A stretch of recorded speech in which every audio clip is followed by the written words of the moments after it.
इमरान खान की अरकान सिंध असम्बली से मुलाकात की अंदरूनी कहानी सामने आ गई। अरकान को नए टास्क सौंप दिए गए। इस पर बात करेंगे डॉन न्यूज के नुमाइंदे उमर फारूक से। उमर, अंदरूनी कहानी क्या है?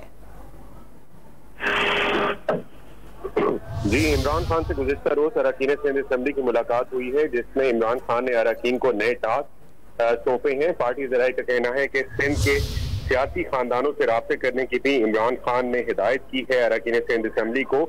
और मुलाकात में इस बात पर भी गुफ्तगू हुई है कि सिंध में कई बड़ी सियासी शख्सियात PTI में शामिल होना चाहती हैं। इन सियासी शख्सियात की शमूलियत इमरान खान की सिंध आमद पर होनी चाहिए, ये तजवीज़ दी गई मुलाकात में। इसके साथ साथ पार्टी ज़राए का ये कहना है कि इमरान खान को ये भी तजवीज़ दी गई है कि इमरान खान को सिंध के शहरी इलाकों के साथ देही सिंध के भी दौरे करने की तजवीज़ दी गई है। और अरकान सिंध असम्बली ने मशवरा दिया है इमरान खान को कि जैसे ही वो सेहतयाब हो तो वो सिंध का दौरा करें, और ताकि पार्टी को जो है वो मजीद जो है वो वहाँ पर वुसअत दी जाए सिंध में।